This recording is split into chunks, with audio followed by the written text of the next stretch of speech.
estimados amigos y amigas, un placer estar otra vez con ustedes en este nuevo video en el cual voy a hablar de un autor japonés. Me refiero a Kido Okamoto. Nació en 1872 y falleció en 1939. Es decir, su vida cruzó 2 siglos, el XIX y el XX. Además de su lengua natal, hablaba correctamente el inglés, fue periodista y trabajó como corresponsal en China durante la guerra chino-japonesa. De regreso a su país, retomó sus actividades periodísticas, escribiendo crítica teatral y reseñas literarias. Fue un gran dramaturgo, pero la fama internacional le llegó con una obra narrativa. Los cuentos de Ansichi, un detective. Escribió un libro llamado Ansichi, un detective en el Japón de los samuráis. Para elaborar este personaje se basó en el Sherlock Holmes de Arthur Conan Doyle, como él mismo revela, pero intentando siempre conseguir un personaje típicamente japonés, un detective que obedeciera a las tradiciones y cultura japonesas. Ansichi se sitúa en la ciudad, Ansichi y sus aventuras son ambientados en la ciudad de Edo. Esta ciudad nació en el siglo XII como una villa, fue creciendo a través de los años y en el siglo XIX se convirtió en la capital de Japón. Pero Kido Okamoto sitúa a su personaje en la ciudad de Edo anterior al advenimiento del gobierno Meiji. Una ciudad gobernada por el shogun, donde los ricos samuráis vivían en sus mansiones campestres mientras sus familias permanecían en la ciudad, donde por supuesto había también funcionarios del shogun, comerciantes y artesanos. Kido Okamoto combina con maestría en esta obra los elementos fantásticos, picarescos y costumbristas, mostrándonos un estupendo mosaico de las costumbres y tradiciones de la ciudad y su época. Así, por ejemplo, aprendemos que para anunciar los incendios se utilizaba un sistema de campanas, que las personas comunes no podían poseer un halcón porque estos solo podían ser propiedad de los señores. Si un sujeto común tenía un halcón, podía ser condenado a muerte. También nos enteramos que en las casas de comida el plato fundamental eran las sopas y se consumía bastante sake, este licor japonés. Otra cosa que llama la atención es cómo en el lenguaje de los personajes, de las personas comunes, aparecen fantasmas y seres misteriosos, casi formando parte de la vida cotidiana. La obra se inicia con un cuento titulado El fantasma de Okumi. Este relato es muy importante porque, además de inaugurar el conjunto de relatos, tiene un narrador diferente al narrador de todo el resto de la obra. Se trata de un tío que durante una noche de tormenta le cuenta este relato, El fantasma de Okumi, a su sobrino, que es un muchachito de 10 años. El tío participó en la aventura que le cuenta a su sobrino y allí conoció personalmente a Ansichi, el protagonista. Con el paso del tiempo, el tío murió, el muchachito creció y se convirtió en un joven periodista. Y este joven periodista comienza a visitar a Ansichi en su casa. Ya es un anciano, retirado de las actividades policiales, pero le va contando al joven que lo visita sus aventuras. Y estas aventuras son los cuentos que nos va relatando a nosotros los lectores este joven periodista. Esta es la estructura de la obra que se lee con facilidad, es muy entretenida y recomendable. A diferencia de Sherlock Holmes, Anzichi no resuelve los casos mediante un riguroso proceso de deducción lógica, sino que se guía por golpes de inspiración e intuición. Así que recomiendo esta obra y ahora, como ocurre siempre, les voy a dejar a Mónica para que les lea un cuento de mi autoría. Mal tipo. Había cometido toda clase de abusos, faltas y delitos, consiguiendo siempre escapar de la mano, no muy limpia, de la justicia y ser tratado como un señor, que para eso no le faltaban prendas, afeites y modales. Por eso, cuando Eliseo Cárcamo murió, hubo muchos que sonrieron agradecidos y desearon de todo corazón que se fuera al infierno. Incluso el padre Bonifacio, que conocía algunas de sus más ocultas canalladas, y ofició la ceremonia religiosa en la iglesia estremecida de cantos y plegarias, repleta de fieles, amigos y enemigos del muerto.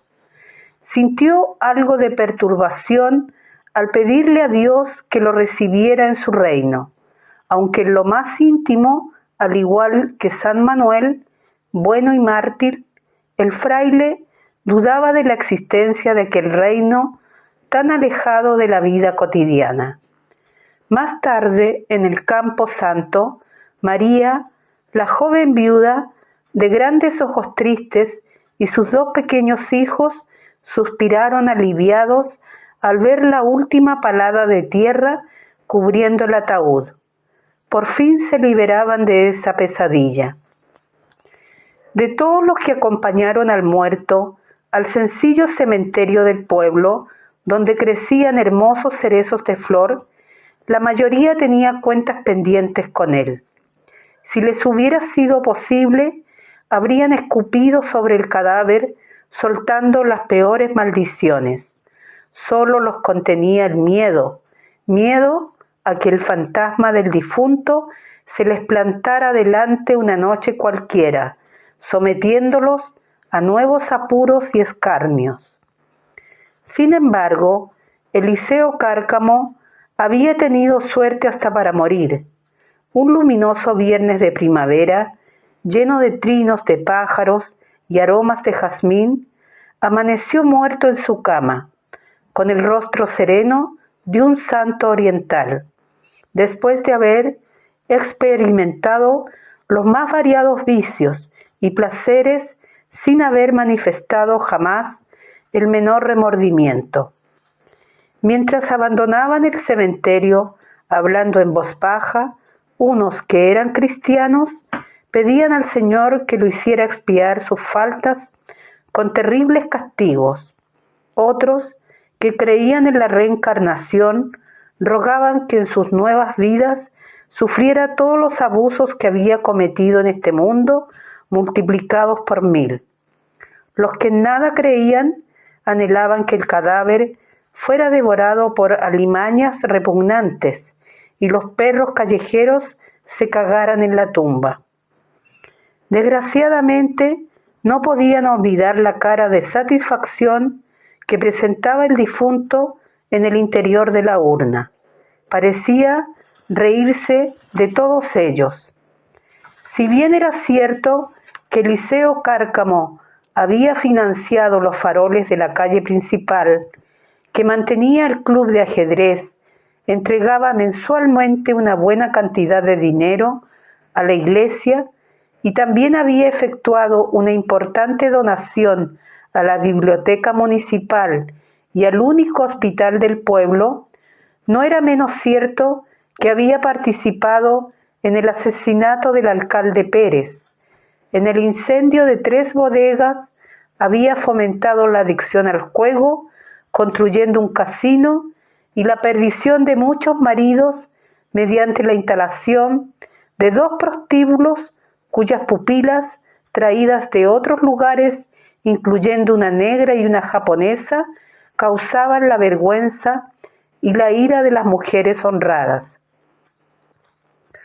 Cuando el fantasma de Eliseo se le apareció a su viuda para decirle que Dios era obeso y pelado, la pobre mujer sufrió un desmayo. Uno de sus hijos la encontró tendida en el suelo, en la puerta de la cocina.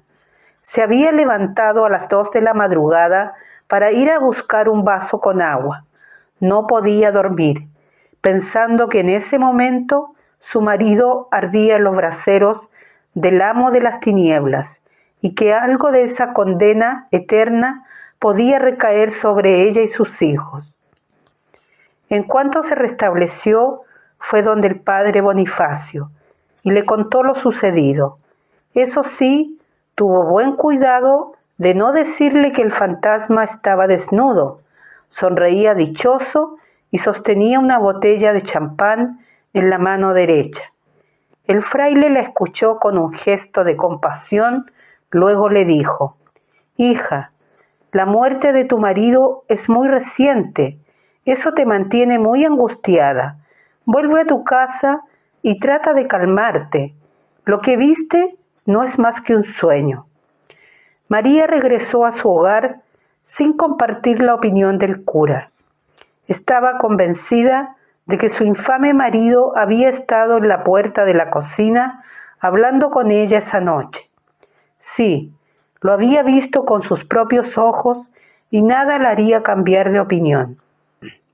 La horrorizaba pensar que las apariciones pudieran repetirse. En cuanto se supo lo que la viuda había conversado con el padre Bonifacio, el rumor se difundió por puertas y ventanas. Ese miserable, ni siquiera estando muerto, deja de atormentar a los pobres mortales. Y no faltaron los que acudieron a la parroquia para pedirle al cura que hiciera un exorcismo en la casa de María.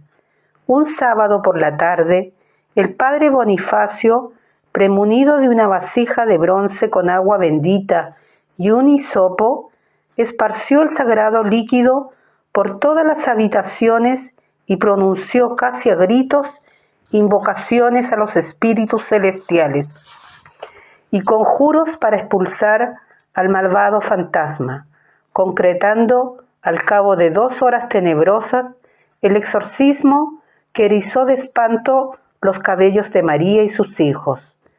Pero como nunca se puede dejar satisfecho a todo el mundo, hubo quienes dijeron que el fraile ejecutó la ceremonia conduciéndose más como un actor de teatro que como un auténtico perseguidor de las fuerzas malignas.